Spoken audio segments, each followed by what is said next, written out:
UFC 325 is upon us, the second card of the year, and I'm going to be giving my prediction and breakdowns for every single fight on the card.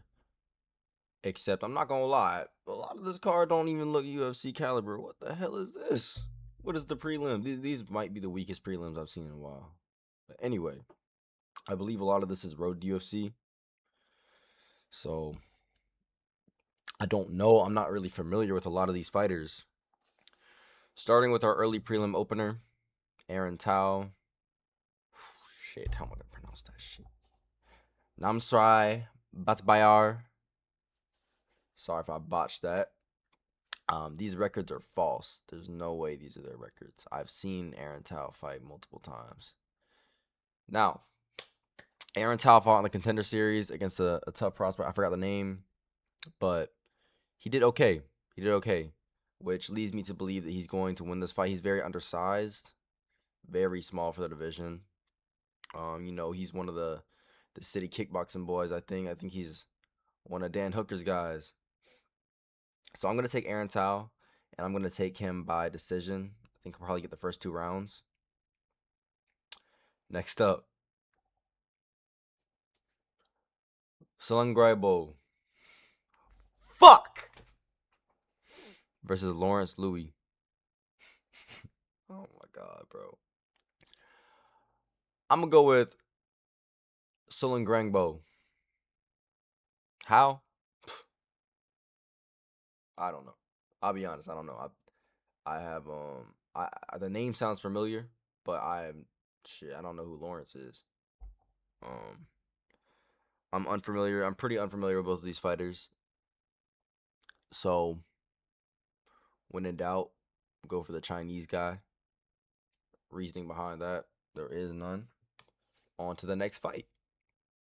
Okay, here we go.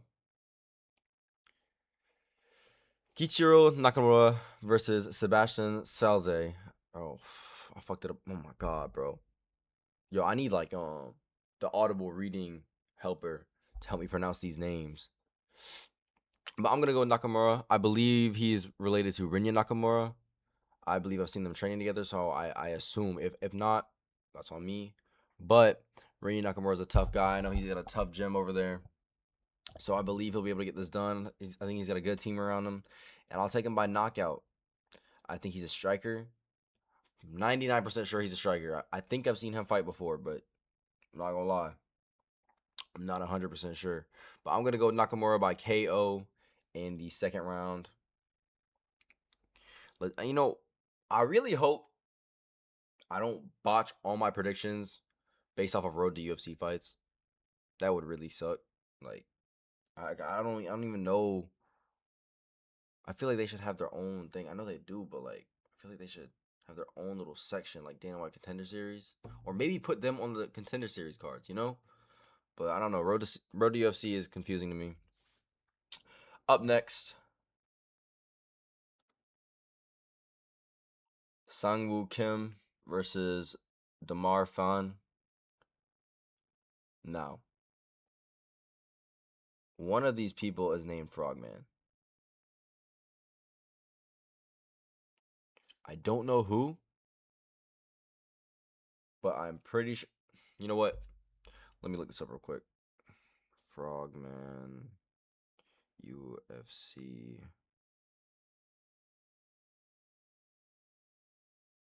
Okay. Oh my god. All right.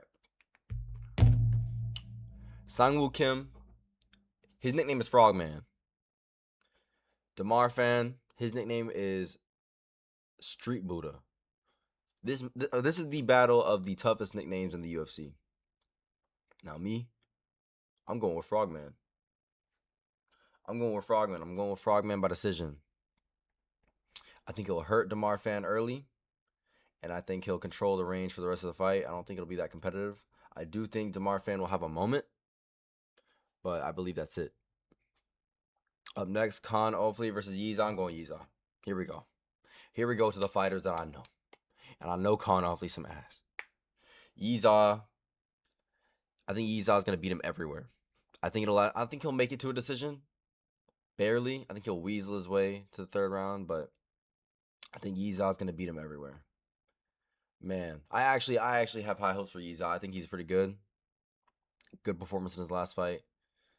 And I think he's just better than Con Offling, you know? I don't think that's saying too much, but I think Yiza's going places.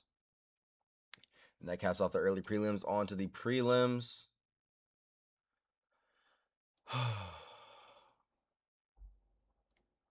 Jonathan McAuliffe versus Obon Elliott.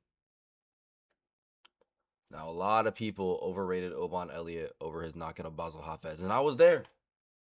I was there live in New York to see that. And the crowd went crazy. But after that, he got a lot of hype. You know, he does his little celebrations. He's good on the mic.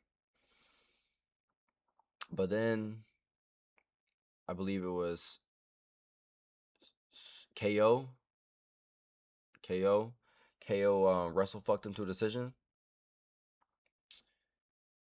And he kind of lost all momentum. Now people are starting to call him trash. He's actually, I believe he's the underdog in this fight.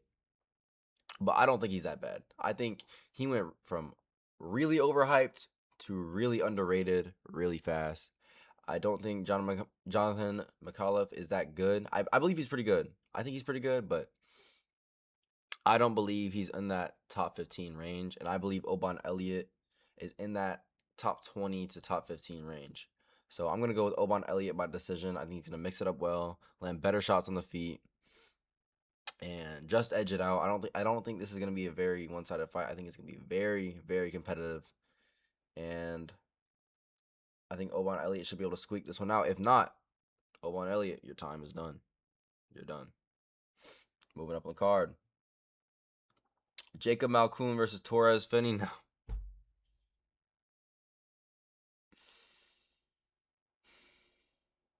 Get Torres Finney the fuck out of here, bro. He might win. I'm not picking him, though.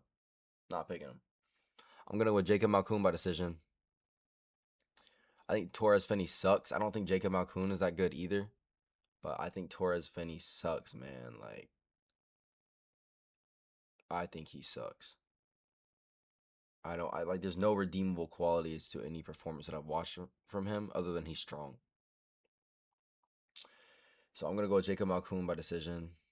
I think he'll be able to defend the grappling enough to be able to last a decision, and I don't think Torres Finney really knows how to punch.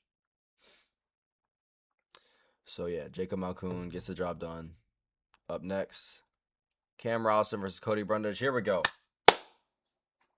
It's still not really like a high skill fight or anything. But I believe Cam Ralston's pretty solid. I believe he's pretty solid, and I don't know how Cody Brundage is still in the UFC. He has fluked his way through a career, and you know what? All the best to him. He's made some money. But I'm gonna go with Cam Ralston. I'm gonna go with KO TKO. Let's see, TKO round 1. I think he's gonna drop Cody Brundage early and ground and pound to a finish.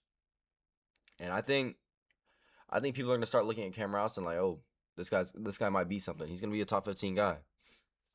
So yeah, I'm gonna go Cam Ralston by KO TKO in the first round.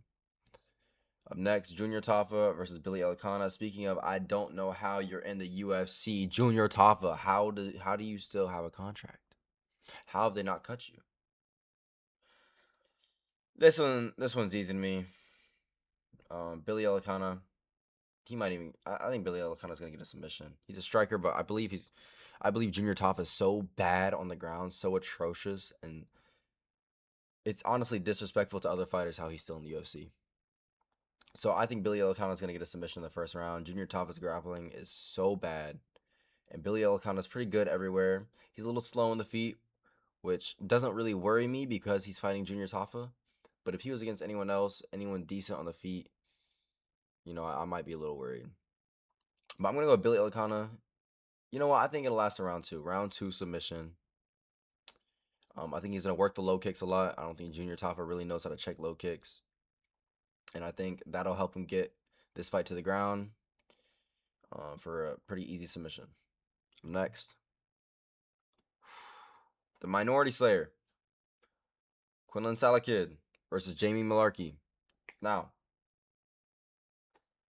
Quinlan Solakid just got one of the best knockouts of 2025, and Jamie Mullarkey's been slept a few times.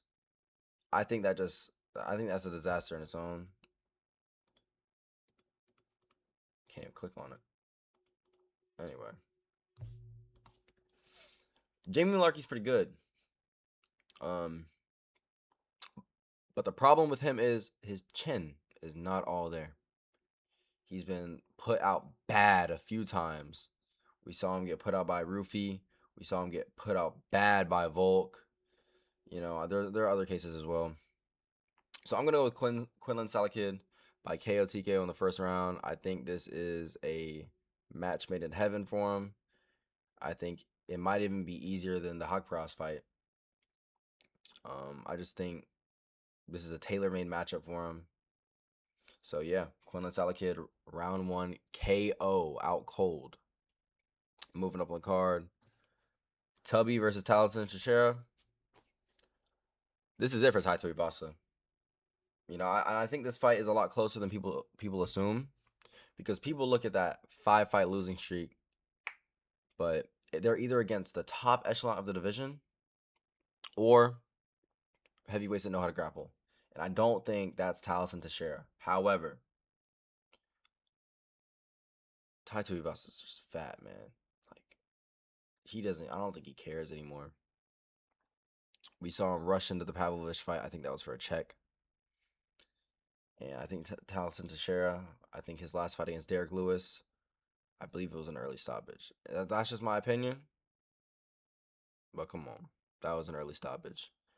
I think he's pretty good, but he hasn't really proven himself. I mean, he's fought Justin Tafa, and Justin Tafa kind of just quit.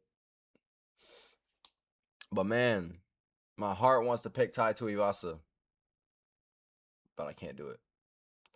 I think this is it. I think Tai Tuivasa gets cut from the UFC after this fight. I'm gonna go Taliesin Teixeira, round 2 TKO. It's gonna be sad, man, especially in Australia, for Tai Tuivasa to lose and end his career there. It's gonna be kind of sad. But up next, on to the bangers. Rafael Fiziev versus Mauricio Rufy. There's been a lot of talks of Rufy leaving the Fighting Nerds, and I believe he said it himself that he didn't leave. But then there are some reports coming out that Jean Silva unfollowed him on Instagram. I don't know how much I buy into that. I don't really think that matters. They're fighters. I don't know why social media beef would really affect them. But anyway, this is a 50-50 fight for me, man. Rafael Fiziev, he looked good against Ignacio Bahamondes. Mauricio Rufy looked trash against Benoit Saint Denis. But I might be a Rufy glazer. But I think against a pure striker, I think Rufy can get it done.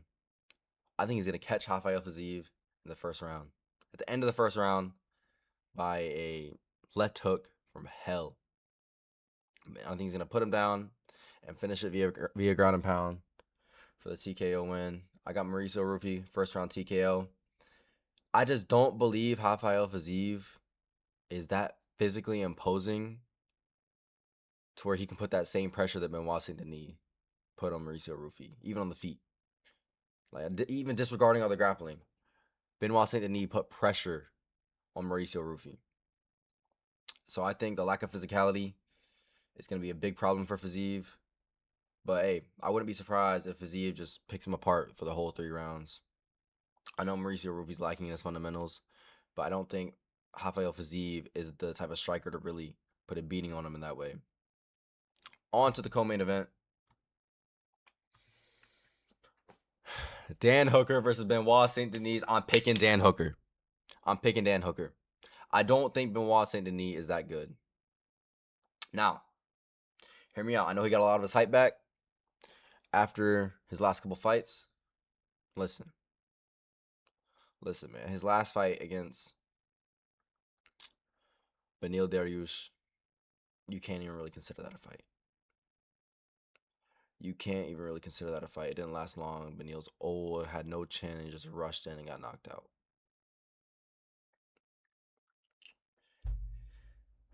Now the fight before that against Rufy, I think it was more so on Rufy looking bad on the ground than Benoit Saint Denis looking good.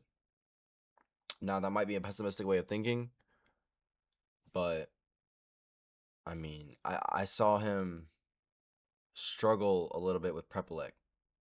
I saw Benoit struggle a little bit with Prepelec, and Dan Hooker. People forget, man. 2 fights ago, he beat Gamrot.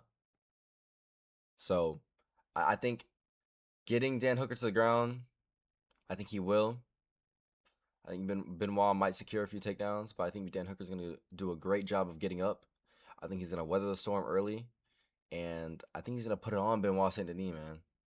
I think he's going to put it on him. I think Dan Hooker is going to start picking it up round by round, and in that third round, I think Dan Hooker might get a TKO. TKO up against the fence. Last combination, drops him up against the fence. It's over. Ref steps in. Dan Hooker's back on the map. Crowd goes crazy. Benoit Saint Denis is back to the drawing board. And if that happens, if I get both my picks correct and Rufy and Dan Hooker, I'd like to see Benoit Saint Denis versus Rafael Fiziev. I think that'd be a good fight. And if Dan Hooker wins this, it's only up in the division. I think I'd like to see him versus Paddy Pimblett, especially after all the beef they've had online. It's gotten real nasty, man. It got real nasty. So I'd like to see that fight, given the optimal results. Now, on to the main event. Alexander Volkanovski versus Diego Lopez. Man. In the first fight, I picked Diego Lopez by round 2 KO. It almost happened. I was scared. I want Volkanovski to win, so I am a Volkanovski super fan. And my brain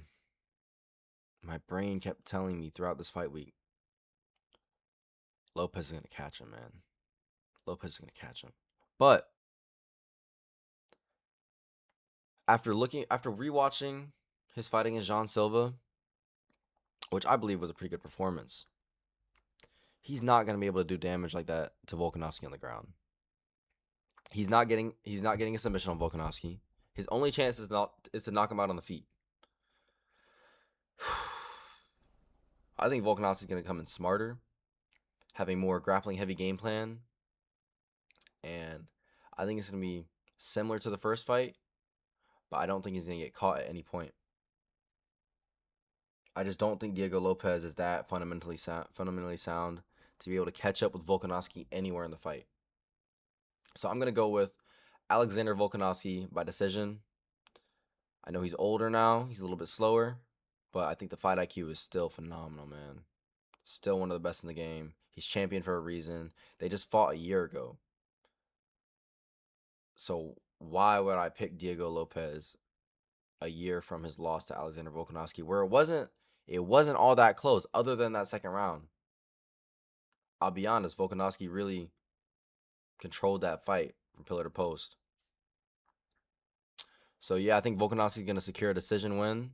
Grappling heavy game plan. I think he's going to get takedowns early. And then maybe in the third, fourth, and fifth, Diego Lopez is going to be thinking about the takedowns. Alexander Volkanovski going to be popping that jab, popping those low kicks. And I think it'll be a pretty clear decision win. So yeah, that's my prediction and breakdown for UFC 325. I'll catch y'all later.